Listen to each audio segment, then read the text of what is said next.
అత్తయ్య, భలేవారే అత్తయ్య. మీరు ఏ తప్పు చేయరనే నమ్మకం నాకుంది. ఆ నమ్మకంతోనే నేను ముందుకెళ్ళాను. మన ఇంటి పరువుని కాపాడుకోగలిగాను.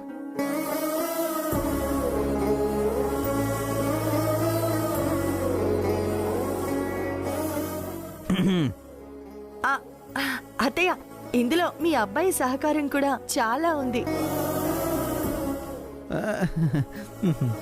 అనయ్య, ఇది అడిగి మరీ చెప్పించుకున్నట్టుంది. సరే సరే, ఈ సమస్య తీరిపోయింది కదా, పెళ్లి గురించి మీరు ఆలోచించండి.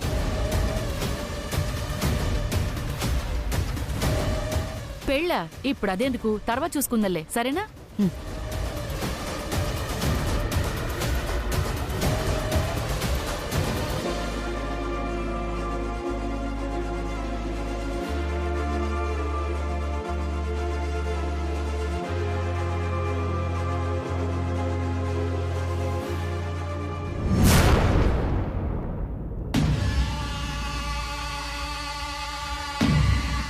ఆ గుండమ్మ పెళ్లి పనులు చేద్దామంటే తర్వాత చూద్దాంలే అంటుందేంటక్క ఆంటీ? నలుగురి ముందు తన నిర్దోషత్వాన్ని కాపాడి పరువు పోకుండా కాపాడినందుకు కామాక్షి ఆలోచనలో పడిందనుకుంటా.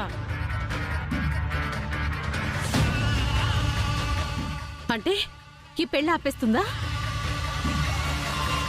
గుండమ్మే తన కోడలంటుందా?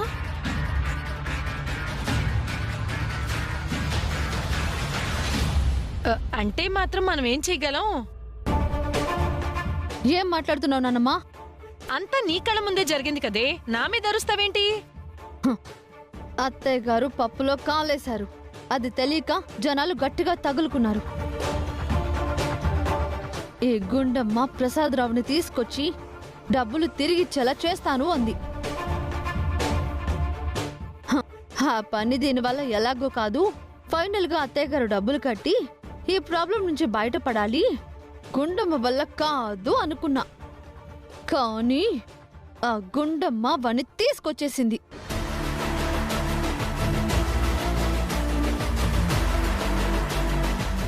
తప్పని వాడి నోటితోనే చెప్పించి నిందలు వేసిన నోటితోనే మీ అత్తయ్యకి సారీ కూడా చెప్పించింది. గుండమ్మ గ్రేట్ అని మళ్ళీ నిరూపించుకుంది.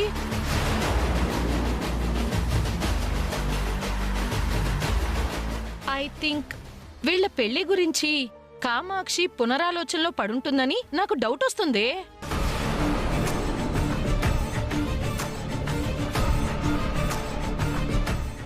ఈ పెళ్లి గానీ జరగకపోతే మేము అన్యాయం అయిపోతాం.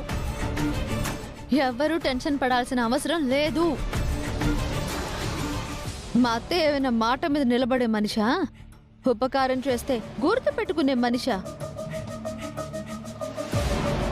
అలా అయితే గతంలో గుండమ్మ చేసిన ఎన్నో ఉపకారాలకి నెత్తి మీద పెట్టుకోవాలి మా అత్తయ్య. ఇప్పుడు తనకి ఫేవర్గా జరిగింది కాబట్టి గుండమ్మ మీద కాస్త పాజిటివ్ ఒపీనియన్ గా ఉంది. కానీ అది శాశ్వతం కాదు.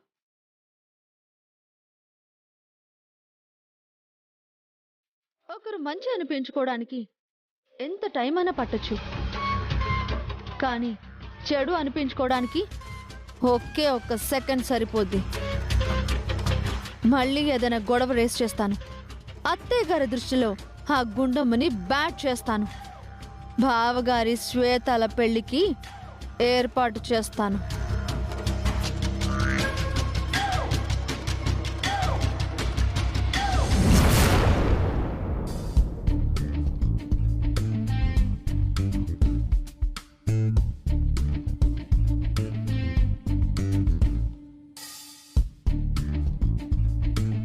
అబ్బబ్బబ్బా, ఈ బట్టలన్నీ ఇస్త్రీ చేసి చేసి చేతులు పడిపోతున్నాయి.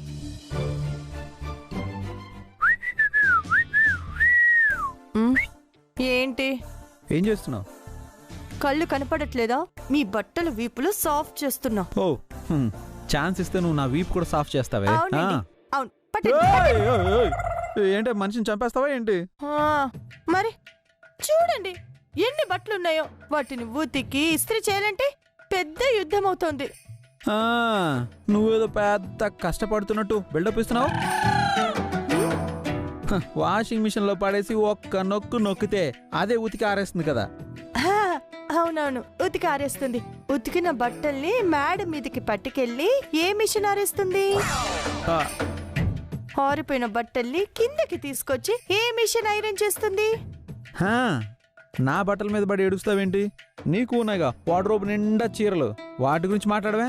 హలో మాస్టారు, మన బెడ్రూమ్ లో వార్డ్రోబ్స్ ఉన్నాయన్న మాట నిజమే, కానీ వాటి నిండా చీరలేం లేవు. పదండి, కావాలంటే చూపిస్తాను. పదండి, రండి. ఇదిగోండి, రండి, ఇక్కడ చూడండి. ఈ వార్డ్రోబ్ మొత్తం మీ బట్టలే ఉన్నాయి. ఏదో ఒక మూలన చీరలున్నాయి. కనిపిస్తున్నాయా?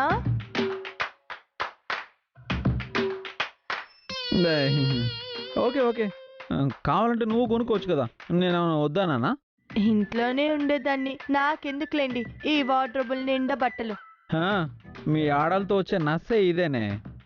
అసలు చీరలే లేవంటారు, కొనుక్కో అంటే ఇంట్లో ఉన్న మాకెందుకులే అని అంటారు. అన్నీ మీ మాటలే. బట్టల సంగతి పక్కన పెడితే మీరు వేసుకునే బంగారంతో పోలిస్తే కనీసం ముక్కు పుడకంత విలువ కూడా కాదే మా బట్టలకయ్యే ఖర్చు. బొట్టులు, చైన్లు, గాజులు, వంకీలు, నెక్లెస్లు, వడ్డాణం. ఆగండి ఆగండి ఆగండి, వడ్డానమా? నాకెక్కడుందండి? మీరేమైనా చేయించారా? చేద్దాం అనుకున్నానే, కానీ ఇదిగా ఈ నడుముకు వడ్డాణం చేయించాలంటే మనకున్న 600 కోట్లు సరిపోవే, అందుకే ఆగిపోయా. చూడండి, మా ఆడవాళ్ళు ఎప్పుడు బంగారం బంగారం అని ఎందుకు అడుగుతారో తెలిస్తే మీ మగవాళ్ళు ఇలా కామెంట్లు చేయరు. ఎందుకమ్మా? చేతిలో డబ్బులున్నప్పుడు ఎలా ఖర్చు అయిపోతాయో ఎవ్వరికి తెలీదు. అదే బంగారం కొని పెట్టుకుంటే ఓడలు బండ్లయ్యే పరిస్థితి ఏమైనా వస్తే ఆ బంగారమే అక్కడికొస్తుంది. కుటుంబం రోడ్డున పడకుండా ఉంటుంది అని ముందు జాగ్రత్త కోసం మా ఆడవాళ్లు బంగారం కొంటామండి. అంతేకాని ఒంటి నిండా దిగేసుకొని గొప్పలు చెప్పుకోవడానికి కాదు. లాజికల్ మాత్రం 4 మీద పెట్టుకొని తిరుగుతుంటారా మీరు? అవునవును, మీ మగాళ్ళలా మ్యాజిక్లు చేయడం తెలియక లాజిక్లు పెట్టుకొని బతుకుతుంటాం. ఆగు, నిన్ను కదపడం నాదే తప్పు. ఏదో నిన్ను అప్రిషియేట్ చేద్దాం, కాస్త పొగుడుదాం అని వస్తే మొత్తం నాశనం అయిపోయింది. నన్ను పొగడ్డమా? దేనికి? అదే ఇవాళ ఆ దొంగల్ని పట్టించి అమ్మ పరువు కాపాడావు కదా. అందులో మీ హెల్ప్ కూడా ఉంది కదండి. ఆ జయమాలిని అసలు దొంగ అని ఎక్స్పెక్ట్ చేసి నేను డౌట్ రేస్ చేయగానే నా మాట నమ్మి నాకు సపోర్ట్ చేయబట్టే కదండి అసలు దొంగ ఎవరనేది మనం బయట పెట్టడం జరిగింది. నువ్వేం చెప్పినా అందులో ఏదో ఒక నిజం ఉంటుంది. అందుకే నీ మాటల్ని నేనెప్పుడు సపోర్ట్ చేస్తాను. నా మీద, నా మాట మీద నిజంగా మీకు నమ్మకం ఉంటే గనక ఇంకొక విషయంలో కూడా మీరు నాకు సపోర్ట్ చేయాలండి. ఏ విషయం? అదేనండి, ఆ ఆనందరావు నిర్మల విషయం. వాళ్ళ విషయం ఏంటి? మీకు ఆల్రెడీ చెప్పాను కదండి, ఆ ఆనందరావు వాళ్ళు దివాలా తీసిన బ్యాచ్ అని. రోడ్డు మీద అప్పుల వాళ్ళు వెంట పడుతుంటే తప్పించుకొని పారిపోవటం నేను చూశానండి. కేవలం ఆస్తి కోసం, వాళ్ళ అప్పులు తీర్చుకోవడం కోసం శ్వేతని ఇంటి కోడల్ని చేయాలనుకుంటున్నారు. కానీ అత్తయ్య గారి మీద అభిమానంతోనూ ఆవిడ స్నేహానికి విలువిచ్చో కాదండి. చూడుగునమ్మా, నీ మాట నమ్ముతున్నానని చెప్పి ఈ విషయం గురించి మళ్ళీ మాట్లాడకు. అదేంటండి అలా అంటున్నారు? లేకపోతే ఏంటి, వాళ్ళేంటో వాళ్ళ స్టేటస్ ఏంటో నీకంటే నాకంటే మా అమ్మకే ఎక్కువ తెలుసు. ఆల్రెడీ వాళ్ళ గురించి చెప్పి మా అమ్మతో అనిపించుకున్నావు. అది సరిపోవట్లేదా? మళ్ళీ ఎందుకు ఈ విషయం గురించి మాట్లాడుతున్నావు? అది కాదండి. చూడుగుండమ్మా, ఆల్రెడీ మా అమ్మకు నీ మీద కోపం ఇక్కడ దాకా ఉంది. ఇంకా నీ మీద కోపాన్ని పెంచుకునేలా చేసుకోకు. ఆవిడ కోపం నాకేం కొత్త కాదండి. కానీ అత్తయ్య గారిని ఇలా స్నేహం ముసుగులో మోసం చేస్తుంటే చూస్తూ ఊరుకోలేను. ఆ అప్పిచ్చిన అతన్ని ఇంటికి తీసుకొచ్చి నిజమేంటో అందరితో చెప్పిస్తాను. అందరి కళ్ళు తెరిపిస్తాను.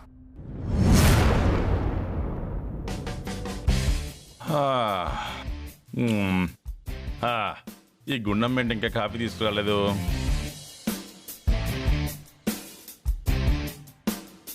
లేవగానే కాఫీ తాగి అలవాటు చేసుకోవడం అంత తప్పు ఈ భూమి మీద ఇంకోటి ఉండదు. కాఫీ పడకుండా ఏ కార్యక్రమం మొదలు కానే కాదు. తాతగారు గుడ్ మార్నింగ్. గుడ్ మార్నింగ్ మనోడా. ఏంటి తాతగారు వాకింగ్ బయట లాన్లో చేయకుండా ఇంట్లో చేస్తున్నారు? ఇది వాకింగ్ కాదు, వెయిటింగ్ వెయిటింగ్. దేనికి? కాఫీ కోసం. ఏంటి వదిన ఇంకా కాఫీ ఇవ్వలేదా? మనిషి ఏమో కిచెన్లో లేదు, ఇంట్లోనూ కనిపించడం లేదు. ఇంకా లేవలేదనుకుంటా. వదిన ఇంతసేపటి వరకు నిద్ర లేవకుండా ఎలా ఉంటుంది? గుండమ్మా, గుండమ్మా, బయటికి వెళ్ళాలి. టిఫిన్ రెడీయా?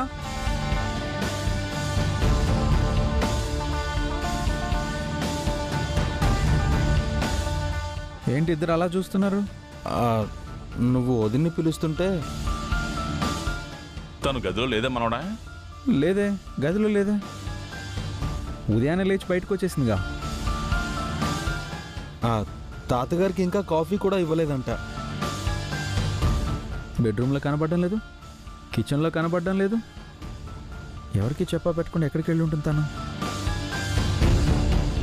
నేను వెళ్ళి చూస్తాను. గుండమా,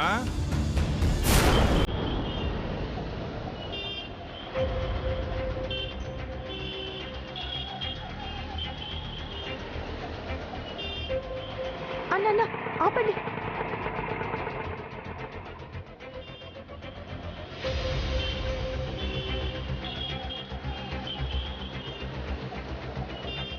సర్లే, నేను మళ్ళీ ఫోన్ చేస్తాలే, ఉంటాను. నమస్కారం అండి. నమస్తే అమ్మా. ఎవరు నువ్వు? నా పేరు గుండమ్మ. మీకోసమే వెతుక్కుంటూ వచ్చాను. నన్ను వెతుక్కుంటూ వచ్చావా? దేనికమ్మా? మీరు ఆ ఆనందరావు వాళ్ళకి అప్పిచ్చారు కదా. ఆనందరావా? ఓ రాస్కెల్ కనబడితే నరికి పోగులు పెడతాను. అవును, ఆనందరావు గురించి మాట్లాడుతున్నావు. వాడు నీకు తెలుసమ్మా? తెలుసండి. ఎక్కడమ్మా వాడు? వాడెక్కడున్నాడో చెప్పు తల్లి. వాడు ఫోన్లు పనిచేయు, మనిషి కనబడ్డావు. అప్పు తీసుకొని తప్పించుకొని తిరుగుతున్నాడు. తెలుసండి, తెలుసు. ఆయన మీ దగ్గర డబ్బులు తీసుకొని మిమ్మల్ని మోసం చేశాడు. ఇప్పుడు ఆస్తి కోసం తన కూతుర్ని ఏరేసి ఒక కుటుంబం మొత్తాన్ని మోసం చేయాలని చూస్తున్నాడు. వాడు దుర్మార్గుడమ్మా. అలాంటి వాడే పెద్ద దినకంత్రి విధవ. ఆయన గురించి మా ఇంట్లో నేను చెప్తుంటే మా అత్తయ్య వాళ్ళెవరూ నమ్మట్లేదు. మీరొచ్చి నిజం చెప్పారంటే నా తాళిబొట్టుని కాపాడిన వాళ్ళవుతారండి. తప్పకుండా వస్తానమ్మా. అలాంటి వాళ్లను వదిలేస్తే ఇంకెంతమందినైనా మోసం చేస్తారు. పదమ్మా, వెళదాం. థ్యాంక్స్ అండి. పద, కారుకమ్మా.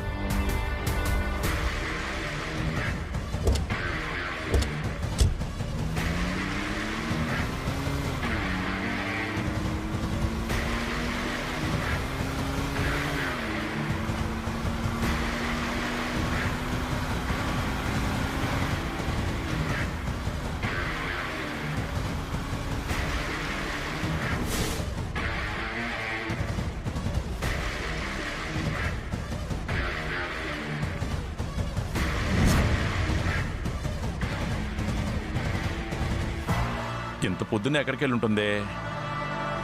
ఒరే మాణిక్యం, ఎందుకీ కన్ఫ్యూజన్? ఓ ఫోన్ కొట్టే.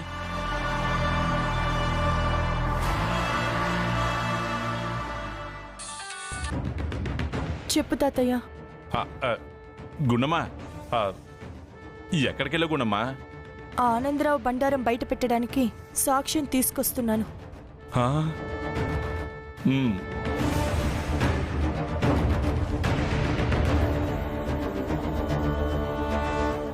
ఆనందరావుకి అప్పిచ్చిన అంకుల్ని కలిశాను. ఆయన్ని ఇంటికి తీసుకొస్తున్నాను. ఏంటి? ఆనందరావుకి అప్పిచ్చిన దొరికాడా? ఇంటికి తీసుకొస్తున్నావా? త్వరగా తీసుకురా అమ్మా. ఇదిగో ఈ దెబ్బతో ఆ దివాలా బ్యాచ్ బండారం బయటపడిపోవాలి. మీ అత్తకి కనువిప్పు కలగాల. సరే, ఉంటాను. సరే అమ్మా, వచ్చేయ్, త్వరగా వచ్చేయ్.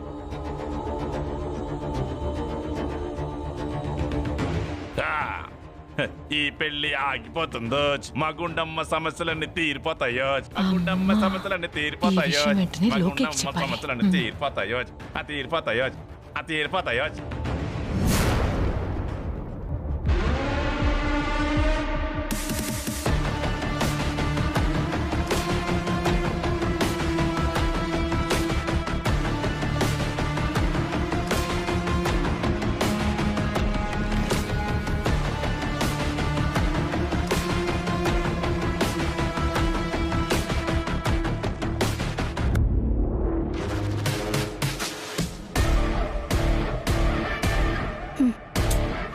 అమ్మలోకి కామాక్షిని చూస్తుంటే గుండమ్మ విషయంలో పాజిటివ్గానే ఆలోచిస్తుందనిపిస్తోంది.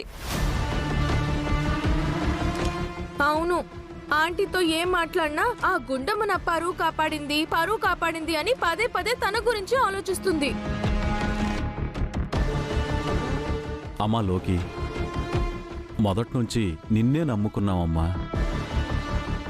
నువ్వే ఏదో ఒకటి చేసి మళ్ళీ ఆ గుండమ్మ మీద, ఆ కామాక్షి చెల్లెమ్మకి కోపం వచ్చేలా చేయకపోతే ఈ పెళ్లిపేటల వరకు వెళ్తుందనే నమ్మకం నాకైతే లేదమ్మా. మీరేం భయపడకండి బాబాయ్. అత్తయ్య గారికి ఆ గుండమ్మ చేసిన మేలు మర్చిపోయి కోపం వచ్చేలా ఏదో ఒకటి చేసి శ్వేత ఆదిలా పెళ్లి చేస్తాను. వీళ్ల పెళ్లి కలలోనే చూడాలే నువ్వు, ఇళ్లలో జరగదు.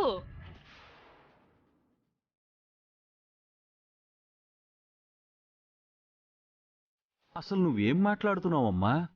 అవును, నీ కూతురు పెళ్లి ఆదితో జరగదు కాక జరగదు.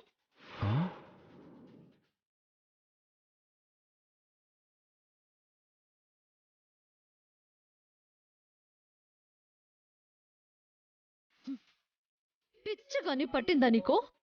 నాకు పిచ్చి పట్టడం కాదే, కాసేపు ఆగితే ఈయన గారి బండారం మొత్తం బయటపడి మీ అత్తకి పిచ్చి పడుతుంది. దాంతో వీళ్ళ ముగ్గురిని పిచ్చి పిచ్చిగా తంతుంది.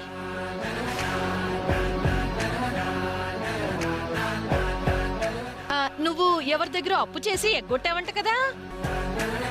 ఒకరికేంటి, మా డాడీ చాలా మందికి ఎగ్గొట్టాడు.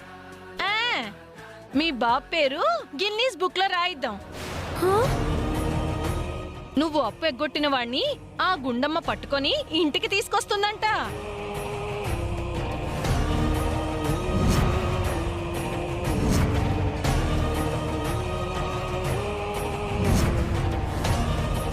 గతంలో నువ్వు వాడితో రోడ్డు మీద గొడవ పడుతుంటే ఆ గుండమ్మ చూసిందంట కదా. అతగాణ్ణి ఇప్పుడు ఇంటికి తీసుకొస్తుంది. అతని ఇంటికి డైరెక్ట్ గా వచ్చేసి కామాక్షితో మాట్లాడాడే అనుకో, అప్పుడు నీ కూతురు పెళ్ళవుతుందా, నీ పెళ్ళవుతుందా?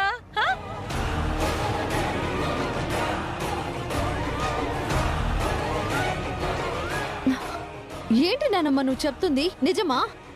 ఇందాక మీ తాత అక్కడ ఫోన్లో ఆ గుండమ్మతో మాట్లాడుతుంటే విన్నానే. ఆ మాట వినగానే ఈ పెళ్లి జరగదు, నా మనోరాల ప్రాబ్లం సాల్వ్ అయిపోతుందని మీ తాత అక్కడ బెల్లీ డాన్స్ చేస్తున్నాడు. ఆ రోజు గుండమ్మ మా గురించి, మా అప్పుల గురించి చెప్పే ప్రయత్నం చేస్తే తెలివిగా ఏదో మేనేజ్ చేశాం. కానీ ఇప్పుడు అప్పిచ్చినోడు వస్తే ఏం చేయాలి? ఇప్పుడు ఏదో ఒకటి మేనేజ్ చేయడానికి టైం కూడా లేదు మమ్మీ. మనకి మిగిలేది బోడుగుండేనమ్మా.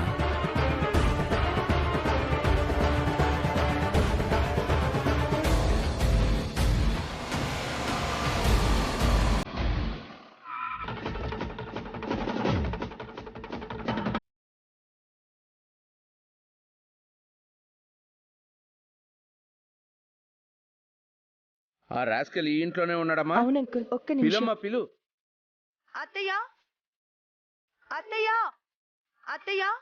ఏంటే, ఏం జరిగింది? ఎందుకు అరుస్తున్నావు?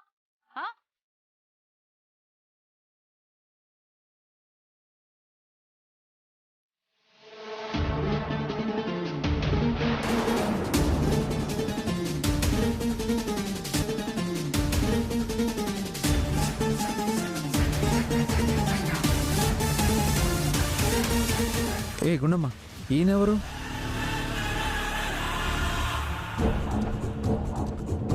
మీరంతా సౌండ్ పార్టీ అని సంబంధం కలుపుకోవాలని చూస్తున్నారు కదా. ఈ ఆనందరావుకి అప్పిచ్చి ఎగ్గొడుతుంటే ఆయన కోసం వెతుకుతున్న ఈయన.